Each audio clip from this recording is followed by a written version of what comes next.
The crystalline spires of New Geneva gleamed like frozen flames in the setting sun, their iridescent surfaces reflecting the warm colors of Earth's atmosphere in ways that still captivated Princess Lyra Kveth of the Celestial Empire of Andromeda.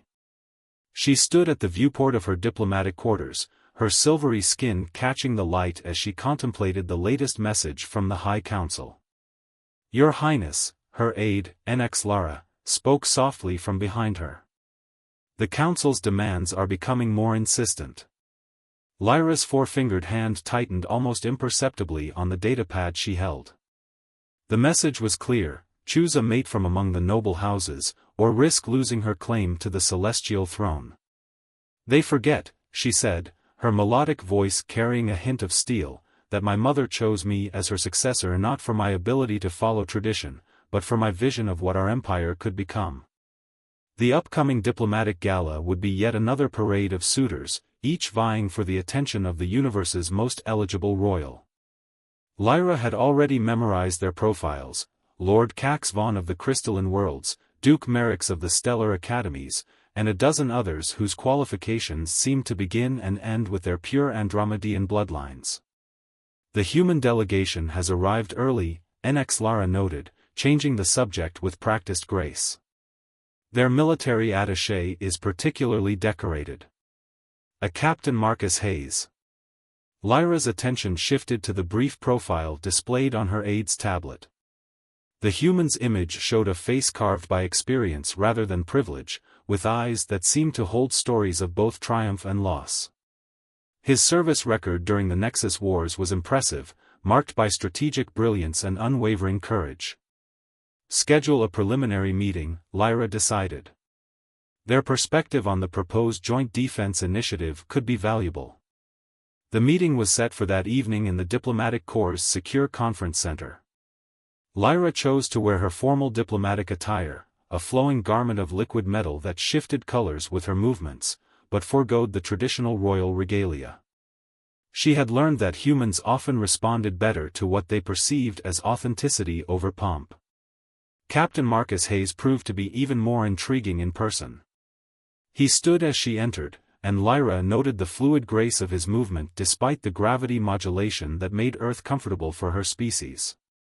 His dark skin contrasted with the crisp white of his dress uniform, and a thin scar traced a line from his left temple to his jaw, adding character to his strong features. "Your Highness," he said, bowing with perfect protocol while maintaining eye contact, a balance few managed to strike. "Thank you for taking the time to meet with me." "The pleasure is mine, Captain Hayes," Lyra responded, gesturing for him to sit. "I've read about your innovative tactics during the Battle of Proxima Centauri. Few commanders would have thought to use solar flares as cover for a rescue operation." A slight smile touched his lips. "Sometimes the most dangerous option is the safest, Your Highness. The enemy doesn't expect you to choose it." What was meant to be a brief military consultation stretched into hours of discussion. Marcus proved to be not just tactically brilliant but deeply thoughtful about the implications of human Andromedean cooperation. He spoke of his experiences working with various alien species during the war, of the strength found in diversity, and of his hopes for a truly united galaxy. "The differences between our peoples aren't weaknesses to be overcome," he said at one point, his passion evident. "They're advantages to be leveraged. Where humans might see impossible odds, Andromedians might see patterns we've missed. Together, we're stronger than the sum of our parts."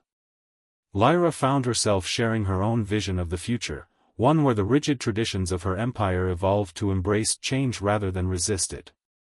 Marcus listened with genuine interest, offering insights that showed he understood the delicate balance between progress and stability. Their first meeting led to a second, then a third.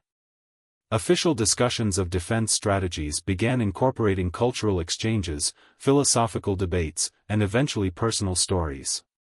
Lyra discovered that Marcus had lost his parents during the First Contact Wars, yet harbored no bitterness toward alien species. Instead, it had driven him to work for better understanding between civilizations.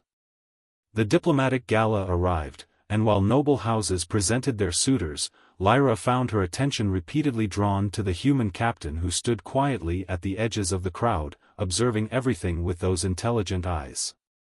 When the formal presentations ended, she made her way to him. "Would you care to dance, Captain?" she asked, aware of the ripple of surprise that went through the assembled dignitaries. Marcus's smile held a hint of mischief. "I should warn you, Your Highness, human dancing might be quite different from what you're used to. Then it's fortunate that I'm a quick learner." They moved together on the dance floor, and Lyra discovered that different anatomies meant nothing when two souls moved in harmony. Marcus led with confidence but adapted to her natural movement patterns, creating something new and beautiful in the space between their two species' traditions. "They're all watching us," Marcus murmured as they turned. "Let them watch," Lyra replied. "Sometimes the most dangerous option is the safest." His quiet laugh sent a warm current through her chest. In that moment, Lyra knew she was making a choice that would shake both their worlds. The High Council would be furious, Earth's conservative factions would protest, but as she met Marcus's gaze, she saw the same recognition in his eyes. Their courtship unfolded like a supernova, brilliant, unstoppable, and changing everything in its wake. They met in gardens and war rooms, discussing everything from combat strategies to poetry. Marcus introduced her to Earth's arts and cultures, while she shared the ancient wisdom of her people. Together, they began drafting proposals for deeper cooperation between their civilizations, their personal connection informing their diplomatic work. The announcement of their intention to mate bond sent shockwaves through both societies. High Counselor Vexthor led the opposition, calling it an abomination against natural law. Earth's media exploded with speculation and debate. But for every voice raised in protest, another spoke in support of this unprecedented union. "Are you certain about this?" Marcus asked her one evening as they stood in the palace gardens, the artificial stars of the biodome twinkling above them. "You're risking everything, your throne, your legacy." Lyra touched his face, her silvery fingers tracing the scar she had come to love. "My legacy will be showing our peoples that love knows no boundaries. That the future belongs to those brave enough to reach across the stars and take it." Neither of them saw the shadow move in the upper gardens. Neither noticed the slight shimmer of a cloaked figure taking aim. The first warning was the whisper of an energy weapon powering up, a sound Marcus's combat-trained ears caught a fraction of a second before the shot. He moved with inhuman speed, pushing Lyra aside as green energy seared the air. The blast caught him in the chest, sending him crashing through the garden's force field and over the edge of the floating platform. Lyra screamed his name, reaching for him as security forces converged from all directions. The last thing she saw was Marcus falling into the darkness below, his eyes locked with hers, his hand outstretched. Then darkness took her too as a second shot found its mark. When she awoke in the medical bay 3 days later, they told her Marcus's body had never been found. The official report claimed he had been vaporized by the weapon's discharge. Earth withdrew its diplomatic mission, citing security concerns. The dream of unity seemed to die with him. But they had been wrong about one thing: it hadn't been an ending at all. It was only the beginning of a much longer story, one that would take 5 years to unfold across the vast expanse of space, written in the language of war, loss, hope, and love. A story that was far from over. The pirate fleet never saw him coming. One moment, they were preparing to raid the civilian transport convoy, the next, their ships were being systematically dismantled by a phantom that seemed to dance between the stars. "Ghost of Nova, confirmed kill on target Alpha," Commander Jade Wilson's voice crackled through the secure channel. "The civilian ships are clear." Captain Marcus Hayes, now known throughout the galaxy as the Ghost of Nova, guided his stealth fighter through the debris field. 5 years of combat modifications had turned the experimental vessel into an extension of his own body. The scars across his chest pulsed slightly as his neural interface synchronized with the ship's systems. "Convoys jumping to hyperspace now, Captain," Jade reported. Another successful hunt. Marcus watched the civilian ships vanish into the safety of hyperspace before responding. Any casualties? None. You're getting better at this whole guardian angel act. He allowed himself a small smile. The cybernetic implants that had saved his life after the assassination attempt had also made him a more effective protector. The irony wasn't lost on him. The same technology that kept him alive and now helped him prevent others from experiencing loss. Return to base, he ordered. Admiral Torres will want our report. The journey back to Nova Station, humanity's most advanced space platform, gave Marcus time to reflect. 5 years had passed since that night in the gardens, since he'd lost everything that mattered. The official story claimed that Princess Lyra Kveth had also perished in the attack, but his enhanced senses had detected her life signs even as he fell. He'd chosen to stay dead, using his position as a ghost to protect both their peoples while hunting for the truth behind the assassination attempt. Nova Station's massive structure came into view, its spiral arms gleaming against the backdrop of stars. As Marcus docked his fighter, his neural interface pinged with an urgent message from Admiral Elena Torres. "My office," the message read. "Priority Alpha."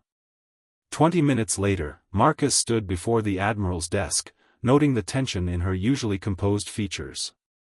Elena Torres had been his mentor since the academy, and she'd helped him rebuild his life after the assassination. She was one of only 3 people who knew he'd survived. "We have a situation," she began without preamble, activating a holographic display. "The Andromedae Empire is under attack." Marcus's cybernetic heart skipped a beat. The display showed multiple battle sites across Andromedean space, precision strikes against key military and civilian targets. "The attackers are using advanced cloaking technology," Elena continued. "Similar to what was used the night you were attacked." "The Shade Collective," Marcus breathed. The mysterious organization had been a theory, a whispered name connected to attempts to destabilize both human and Andromedean civilizations. "They're finally making their move. There's more." Elena's expression grew graver. "Regent Lyra Kveth is personally coordinating the defense." The name hit him like a physical blow. Regent. She'd taken the throne after all. Marcus forced his emotions down, focusing on the tactical display. The attack patterns, they're testing defenses, looking for weaknesses in the command structure. The Andromedean High Council has requested Earth's assistance. Elena watched him carefully. "This could be our chance to rebuild the alliance that was shattered 5 years ago. And perhaps—" "No," Marcus cut her off. "She can never know I survived. The political fallout would destabilize both our governments at a time when we need unity." His cybernetic fingers clenched. "But we can help them." Quietly. "I'm promoting you to Commander of Special Operations," Elena announced. "Official designation, Ghost Squadron. You'll have autonomy to operate in Andromedean space under radio silence. Your mission is to disrupt Shade Collective operations without revealing Earth's direct involvement." Marcus studied the battle data, his enhanced mind already formulating strategies. "They'll need a secure way to coordinate with us. Someone they trust. The Regent has appointed a special envoy, codename Starchild, to handle all sensitive communications." Elena's lips twitched. "You'll be coordinating directly with them through encrypted channels." The next few weeks became a deadly dance across the stars. Ghost Squadron struck from the shadows, appearing wherever the Shade Collective attempted to gain ground. Marcus found himself impressed by Starchild's tactical acumen. The envoy seemed to anticipate his strategies, providing crucial intelligence that made his strikes devastatingly effective. "Your moves are predictable," Starchild commented during one encrypted session, their voice digitally altered. "You favor approaching from above the galactic plane." "Only when I want to be predicted," Marcus responded, something about the envoy's analytical style tugging at his memories. "It draws attention from the real attack vector." A pause. Like at the Battle of Proxima Centauri. Using solar flares as cover. Marcus froze. Few knew the details of that operation. Before he could respond, proximity alarms blared through Nova Station. A massive Shade Collective fleet had appeared in nearby space, led by a vessel that dwarfed anything Marcus had ever seen. Multiple hostile contacts. Jade's voice cut through the chaos. They've found us. The neural interface flooded Marcus's mind with tactical data. The collective had brought enough firepower to reduce Nova Station to atoms. But something about their formation nagged at him. It was too perfect, too exposed. They're not here to destroy the station, he realized. This is a capture operation. They want our research data. Ghost Squadron, engage. Elena's order rang through the command channel. Buy us time to evacuate the civilians. Marcus's fighter launched into space alongside his squadron, their enhanced ships moving like quicksilver through the enemy formation. But for every ship they destroyed, 2 more took its place. Captain, Starchild's voice came through his private channel. The Andromedan 7th Fleet is 20 minutes from your position. We'll be space dust in 10, Marcus replied grimly, executing a maneuver that shouldn't have been possible for human reflexes. His cybernetics burned with the strain. Then I suggest you survive for 21 minutes. Something in Starchild's voice made his heart race. I would be disappointed if you died before we could meet in person. A new tactical pattern flashed through Marcus's mind. Jade, all units form on my position. Remember the Proxima Gambit? Captain, you can't be serious. Sometimes the most dangerous option is the safest, he said, the old words bringing a flood of memories. Enemy formation is too tight. If we trigger a cascade failure in their shields. Ghost Squadron moved as one, their enhanced ships executing a series of precisely calculated strikes. Energy feedback built between the collective vessels until their shields began to overload each other. The massive enemy flagship tried to compensate, but the damage was done. 19 minutes later, the space around Nova Station lit up with the arrival of the Andromedan fleet. The collective ships retreated, leaving behind a graveyard of destroyed vessels and more questions than answers. As Marcus landed his damaged fighter, his neural interface received one final encrypted message from Starchild: impressive survival. The Regent requests your presence at a secure location to discuss joint operations against the collective. Consider this a personal invitation. Marcus stared at the message, his enhanced senses detecting something familiar in the phrasing, the way the words were chosen. For the first time in 5 years, he allowed himself to feel a flicker of hope. Message received, he replied. The ghost accepts. The game was changing. The shadows were receding. And somewhere in the vast expanse of space, 2 hearts that had never stopped beating for each other were about to discover that death itself couldn't stand in the way of destiny. The secure meeting chamber aboard the Andromedan diplomatic vessel, Starweaver, was a marvel of alien engineering. Its quantum-encrypted walls ensured absolute privacy, while holographic interfaces created the illusion of sitting among the stars themselves. But it was the figure waiting inside that caught Marcus's attention.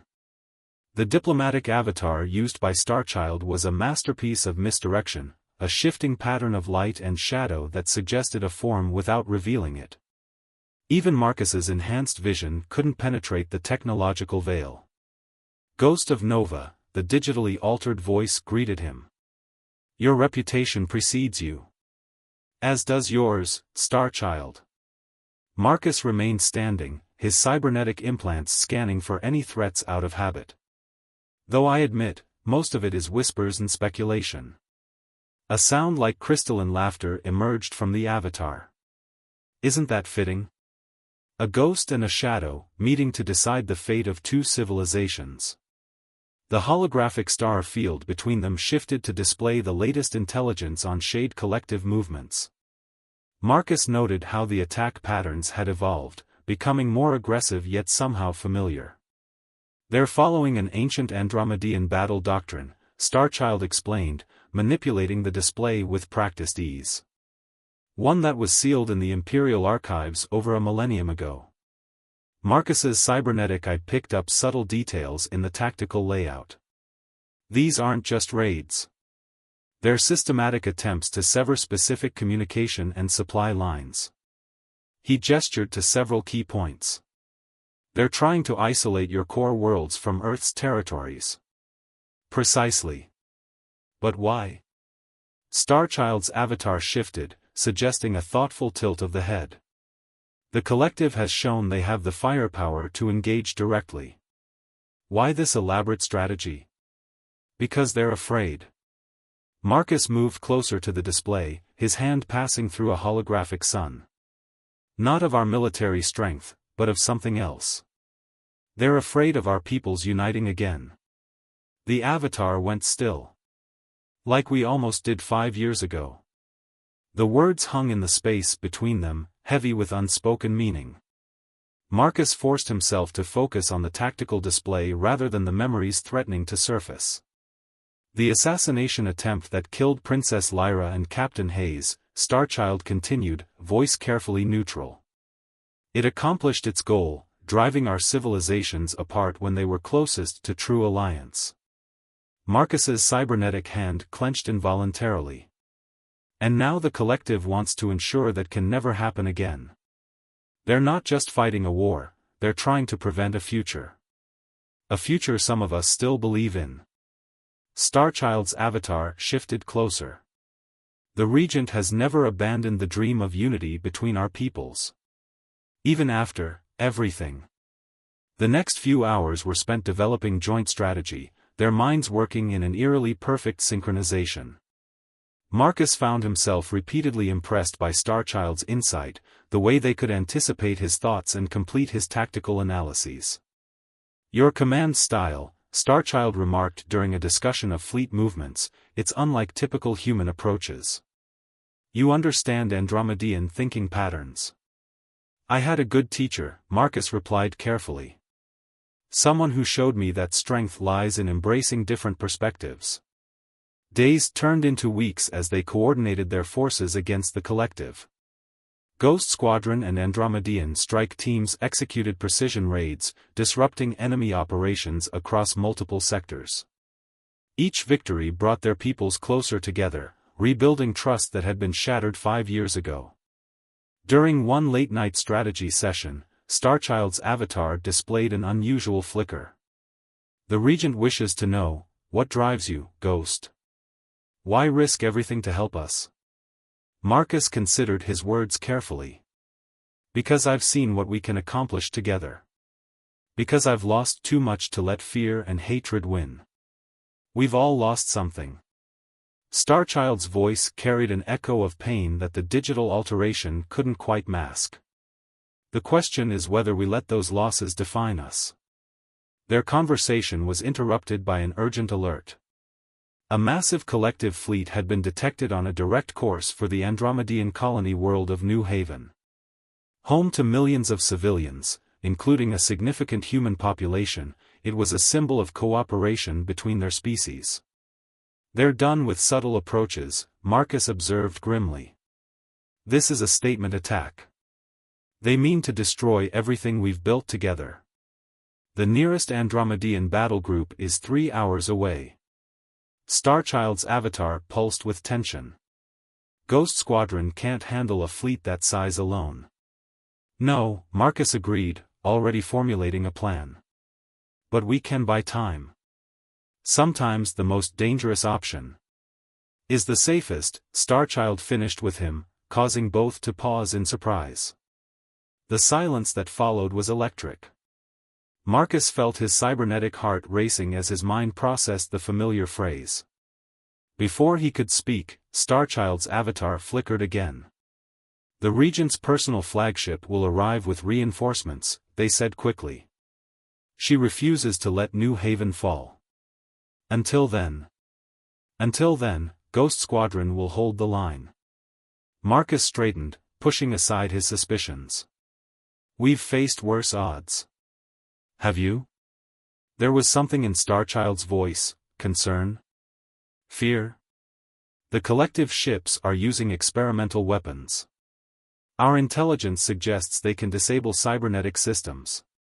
Marcus smiled grimly.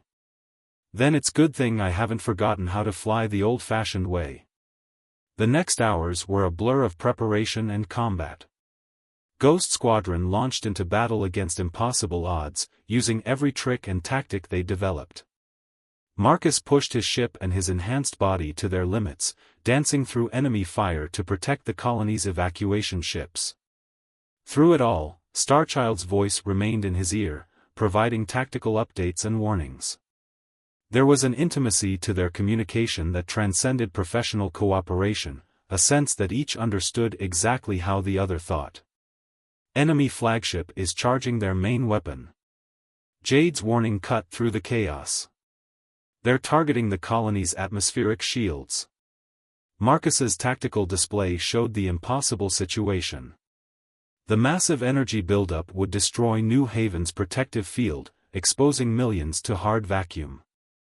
His enhanced mind calculated dozens of scenarios, finding no solution that didn't end in catastrophe. Ghost, Starchild's voice carried an emotion the digital alteration couldn't hide. Don't. He knew what they meant. Knew they'd calculated the same scenarios. Sometimes, he said softly, a commander has to choose. Marcus, the name slipped out in a voice that was suddenly, heartbreakingly familiar, all digital alteration gone. Please. Time seemed to stop. In that moment, Marcus knew, had perhaps known all along. But the enemy flagship was powering up, and millions of lives hung in the balance. There would be time for truth later, if they survived. Keep them safe, he whispered, then cut communications. Ghost Squadron watched in horror as their captain's ship accelerated directly toward the enemy flagship's weapon port, a suicide run aimed at overloading the experimental weapon before it could fire. The last thing Marcus saw before impact was a brilliant light, like a new star being born. And in that light, he thought he heard a voice that had haunted his dreams for 5 years, screaming his name across the vast distance between stars. Then everything went white. The explosion that should have killed Marcus Hayes instead became his salvation. In the milliseconds before impact, his ship was caught in a tractor beam of impossible strength, yanking him away from the enemy flagship. The subsequent detonation of his abandoned fighter created a cascade failure that crippled the collective's weapon, just as he'd planned, but without claiming his life in the process. As his consciousness returned, Marcus found himself in a medical bay unlike any he'd seen before. The technology was clearly Andromedan, but more advanced than anything their allies had shared with Earth. His cybernetic systems were offline, leaving him feeling strangely vulnerable. Your neural augmentations will reactivate shortly, a familiar voice said from behind him. We had to temporarily disable them to prevent the collective's weapon from corrupting your systems. Marcus tried to turn, but his body wouldn't cooperate. Starchild, he managed, though he knew that wasn't truly who stood behind him. Or should I say? Your Majesty? Lyra Kveth, regent of the celestial empire of Andromeda, moved into his field of vision. 5 years had changed her as much as they had changed him. Her silvery skin now bore elegant markings of office, and her bearing carried the weight of leadership. But her eyes, those eyes that had haunted his dreams, were exactly as he remembered. You knew, she said softly. How long? I suspected during our first strategic session. His voice was hoarse. Your tactical thinking, it was too familiar. But I couldn't be certain until I called you by name. Lyra's four-fingered hand hovered near his face, not quite touching. They told me you were vaporized. That there wasn't even a body to mourn. They told me the same about you. Marcus finally managed to sit up, his enhanced body slowly coming back online. I chose to stay dead. To protect you. To find out who wanted to keep us apart. And I chose to hide behind Starchild's avatar for the same reason. A bitter smile crossed her alien features. We've both been fighting shadows. Their reunion was interrupted by a battle alert. The collective's flagship, though damaged, was preparing another attack. Lyra's expression shifted from personal to professional in an instant. My ship's augmented shields are the only thing standing between the collective and New Haven, she explained. But we can't hold them off forever. Marcus's tactical systems reactivated, flooding his mind with data. Their weapon was designed to target cybernetic systems. They knew about me, about Ghost Squadron. This whole attack was a trap. Not just for you. Lyra brought up a tactical display. They leaked information about New Haven's vulnerability to draw me out personally. They want both of us dead, along with everything we represent. The ship shuddered under enemy fire. Through the medical bay's viewport, Marcus could see the massive collective flagship repositioning, its damaged weapon port glowing with ominous energy. Your Majesty! A young Andromedan officer burst into the medical bay. High Counselor Vexthor's ships are approaching, but they're not responding to hails. Lyra's expression hardened. Because they're not here to help. Are they, Marcus? He nodded grimly, his enhanced mind connecting pieces of a 5-year-old puzzle. Vexthor. He was behind the assassination attempt. He's working with the collective. The attempt failed, Lyra said, but it achieved his goal. Our peoples were driven apart. And now he means to finish what he started. Her hands clenched. I won't let him succeed. Not again. Marcus stood, his cybernetic systems finally at full power. Ghost Squadron is still out there. If we can coordinate with them and your loyal forces. Already done. Lyra's smile held a fierce pride. Commander Wilson is quite capable. She's been positioning our forces while we recovered. Jade always did think 3 steps ahead. Marcus moved to the tactical display. We need to expose Vexthor's treachery to both our peoples. End this division once and for all. That would mean revealing ourselves, Lyra pointed out. Revealing that we've both been alive, working together in secret. The political fallout will be massive, Marcus finished. But isn't that what they fear most? Our peoples united, standing together openly? Another impact rocked the ship.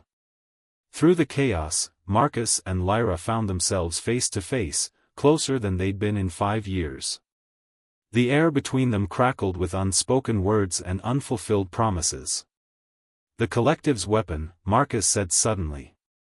It's based on Andromedan technology, isn't it? Technology only the High Council would have access to. Lyra's eyes widened. The sealed battle doctrines. Vexthor didn't just give them our military history, he gave them our most dangerous weapons research. If we can prove that connection. Marcus's cybernetic systems were already calculating possibilities. We can end this. Lyra reached out, her hand finding his. The touch sent electricity through both of them. But we'll need to get aboard that flagship. Good thing you have a ghost on your side. Marcus's grip tightened on her hand. And this time, we fight together. The next hours were a blur of desperate strategy and courageous execution. Ghost Squadron and loyal Andromedan forces engaged Vexthor's ships, preventing them from linking up with the collective flagship. Meanwhile, Marcus and Lyra led a small strike team in a daring infiltration mission. Fighting side by side, they were unstoppable. Marcus's enhanced abilities complemented Lyra's natural Andromedan strengths perfectly. They moved as one through the enemy ship, their years apart falling away with each synchronized action. In the flagship's data core, they found their proof, direct communications between Vexthor and the collective, dating back to before the assassination attempt. The High Counselor had orchestrated everything, believing that only by keeping their civilizations divided could he maintain his traditional power base. Download complete, Lyra announced as Marcus covered her position. Transmitting to both Earth Command and the Imperial Council. Incoming. Marcus's enhanced senses detected multiple hostiles. They know we're here. Then let's give them exactly what they fear most. Lyra's smile was fierce as she drew her weapon. A human and an Andromedean, fighting as one. The battle that followed would become legend in both their cultures. The Ghost of Nova and the Regent of Andromeda, fighting back-to-back against overwhelming odds. Every move was perfectly coordinated, every shot covering the other's advance. They were no longer two warriors from different worlds, they were a single force of nature. When reinforcements finally arrived, they found Marcus and Lyra in the flagship's command center, surrounded by disabled enemies. The evidence of Vexthor's treachery was broadcasting on all frequencies, and the collective forces were in retreat. But there was no time to celebrate. As crews secured the flagship, emergency alerts blared through the ship. The damaged weapon core was going critical, its meltdown threatening to destroy everything in the system. The containment systems are offline, Lyra reported grimly. We can't stop it. Marcus studied the readouts, his enhanced mind racing. No. But we can redirect it. Their eyes met in perfect understanding. Together, they began the dangerous process of channeling the weapon's energy, knowing that one wrong move would mean instant death. Their movements were perfectly synchronized, human and Andromedean technology working in harmony. As the energy built to critical levels, Marcus felt Lyra's hand find his again. In that touch was 5 years of loss, of longing, of love that had never died. And as they worked to save both their peoples, they knew that this time, nothing would tear them apart again. The weapon's final discharge lit up the system like a newborn sun. But when the light faded, both Marcus and Lyra still stood, their joined hands raised in defiance against everything that had tried to keep them apart. Their fight wasn't over, there would be political battles ahead, prejudices to overcome, wounds to heal. But as they looked at each other in the aftermath of victory, they knew one thing with absolute certainty: whatever came next, they would face it together. And this time, the whole galaxy would know it. The Grand Hall of Unity on New Haven was packed beyond capacity. Representatives from Earth and the Andromedean Empire filled the vast chamber, their murmurs creating a symphony of human and alien voices. The recently rebuilt colony world had been chosen deliberately for this historic gathering, a symbol of resurrection and hope. Marcus Hayes stood before a mirror in the preparation chamber, adjusting his formal uniform. His cybernetic enhancements gleamed softly beneath his dress clothes, no longer hidden but integrated proudly into his appearance. They were a part of his story now, just as the scars of the past 5 years had become part of who he and Lyra were together. The media's calling it the wedding of two worlds, Jade said, entering the chamber with a data pad. Though I think mate bonding is the correct Andromedean term. Politics. Marcus smiled at his friend and longtime second-in-command. Everything has to serve two purposes now. Speaking of politics. Jade's expression grew serious. The trial results just came in. High Counselor Vexthor has been found guilty by both Earth and Andromedean courts. The evidence you and Lyra recovered was irrefutable. The news should have felt like victory, but Marcus only felt a deep sadness for the fear and hatred that had driven the former counselor's actions. And the collective? Still out there, but fractured. Without Vexthor's intelligence and technology, they've lost their edge. Ghost Squadron and the Andromedean fleets are hunting down the remnants. Under joint command, Marcus added with pride. The military cooperation between their peoples had become a model for the broader integration they hoped to achieve. A soft chime indicated another visitor. Admiral Elena Torres entered, her eyes suspiciously bright. The honor guard is ready, Captain. Or should I say, Ambassador Hayes. Marcus groaned at his new title. After the battle at New Haven, both governments had recognized that they needed symbols of unity, and who better than the legendary ghost of Nova and his equally famous bride?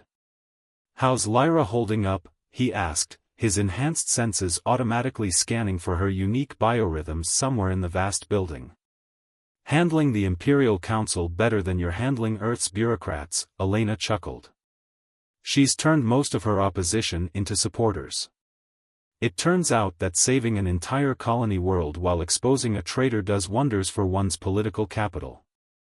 The ceremony itself was a carefully choreographed blend of human and Andromedean traditions.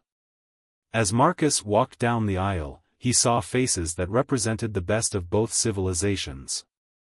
Commander Jade Wilson stood with her Andromedean counterparts, their different uniforms complementing each other. Scientists who had worked together to adapt cybernetic technology for both species sat beside diplomats who had labored to create new frameworks for cooperation. But all thoughts of politics and duty vanished when Lyra appeared. She wore traditional Andromedean royal garments that shifted colors like liquid starlight, but her face was bare of the formal markings of office. This moment was for Marcus and Lyra, not for the regent and the ambassador. Their eyes met across the chamber, and 5 years of separation, of longing, of fighting in shadows, fell away. They had crossed the stars to find each other again, and now they would forge a path forward together. The ceremony blended ancient words with new promises. "From two worlds, we create one future," they spoke in unison, their voices carrying to every corner of the vast hall. The traditional Andromedean mate-bonding crystals pulsed in harmony with Marcus's cybernetic systems, creating a light show that drew gasps of wonder from the assembled crowd. But it was during the celebration afterward that the true significance of their union became clear. Marcus and Lyra moved among their guests, no longer just symbols but living proof that love could bridge any distance, heal any wound, unite any division. "Look," Lyra whispered to him during a quiet moment, gesturing to where human and Andromedean children played together in the garden, completely unconcerned with their differences. "That's our real victory." Marcus squeezed her hand, his enhanced senses picking up the subtle changes in her biorhythms that only he could detect. "Should we tell them our other news yet?" Lyra's free hand moved to her abdomen, where their child grew, a miracle of genetic science and determination that would be the first of their kind, a true bridge between their species. "Let them enjoy this miracle first. There will be time for more wonders." As the celebration continued, Marcus and Lyra slipped away to their favorite spot, a balcony overlooking the colony. New Haven's 3 moons hung in the sky, their light playing across the rebuilt city below. In the distance, construction crews, human and Andromedean working side by side, were expanding the settlement. "Having second thoughts about retiring from Ghost Squadron?" Lyra asked, noting his gaze on the defense platforms visible in orbit. "Never." Marcus turned to her, taking in every detail of her face. "Though I admit, being an ambassador isn't quite as exciting as being a ghost." "Oh?" Her smile held a familiar mischief. "Just wait until you see what the Imperial Council has planned for our first joint colonial expedition. It seems there's a region of space that needs exploring, and they want Earth's legendary ghost of Nova to lead the mission alongside the Regent herself." Marcus's cybernetic systems registered his spike in adrenaline. "A new frontier? Together?" "Together," Lyra confirmed, moving closer. "After all, sometimes the most dangerous option is the safest," he finished, drawing her into a kiss that spoke of past joys and future adventures. Above them, a shooting star streaked across the alien sky. But unlike 5 years ago, when a similar night had ended in tragedy and separation, this one promised only new beginnings. The ghost and his princess had found their way back to each other across the vast expanse of space, proving that love truly was the most powerful force in the universe. And as they stood together under the light of 3 moons, their hearts beating in perfect synchronization, Marcus and Lyra knew that their greatest adventure was just beginning. They had crossed the stars to find each other, changed the course of 2 civilizations to be together, and now they would forge a future that would echo across the generations. A future where no one would ever have to choose between duty and love, between tradition and progress, between what they were born as and who they chose to become. A future that began with two hearts, beating as one among the stars. The end.